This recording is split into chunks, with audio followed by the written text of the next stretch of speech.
misalnya untuk tahun ini Ramadan itu beberapa kejadian seperti misalnya PHK ya yang terjadi. Ya. Jadi masyarakat kita cenderung untuk menghemat. Ya. Jumlah pemudik turun, indikator paling kencang daya beli lesu? Iya, saya kira memang kalau data pemudik yang turun ini disandingkan dengan data-data lain yang sebenarnya sudah kita lihat sebelum Ramadan bahkan mulai itu memang ada indikator terkait daya beli yang turun. Karena kalau kita misalnya lihat misalnya indeks penjualan real ya di bulan Februari itu mengalami perlambatan dibandingkan posisi yang sama di tahun lalu. Kemudian data-data yang lebih kuat misalnya kita melihat angka deflasi untuk komoditas makanan dan minuman itu juga mengalami penurunan. Ini seperti anomali sebenarnya karena di tahun-tahun sebelumnya menjelang Ramadan data-data ini mengalami peningkatan, tetapi khusus untuk Ramadan di tahun ini menjelang Ramadannya itu relatif justru mengalami perlambatan. Padahal kan kita tahu bahwa umumnya ketika mau menjelang Ramadan geliat masyarakat untuk mendorong atau melakukan konsumsi itu relatif lebih besar ya. Ya, Tetapi penggerak ekonomi.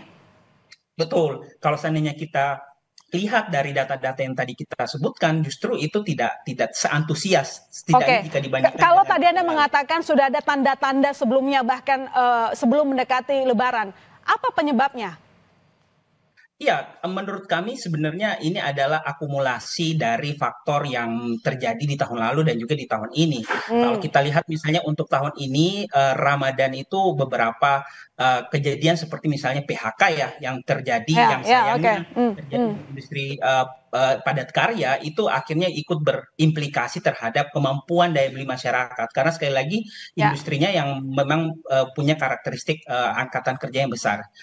Sementara untuk masalah-masalah di tahun-tahun sebelumnya itu masalah-masalah fundamental seperti misalnya turunnya kelas menengah ya yang sebenarnya sudah terjadi dalam beberapa tahun terakhir ini dan juga masalah deindustrialisasi karena ini juga ada hubungannya dengan PHK yang terjadi. Jadi ini memang ada masalah akumulatif dan juga masalah yang khusus terjadi di tahun ini sehingga ini berdampak ya dan terlihat dari data pemudik yang turun di Ramadan dan Lebaran tahun ini. Oke, Pak Saiful menanggapi pernyataan dari Mas Yusuf tadi, salah satu hal yang membuat daya beli turun adalah terjadinya gelombang PHK dan itu sudah terjadi sejak lama dan puncaknya hingga saat ini terjadilah penurunan pemudik. Legislatif kemana selama ini? Legislatif atau punya alasan lain misalnya kenapa jumlah pemudik turun?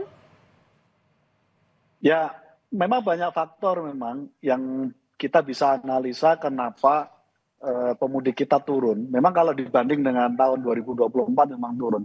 Tahun 2024 kita ada kurang lebih sekitar 197 juta.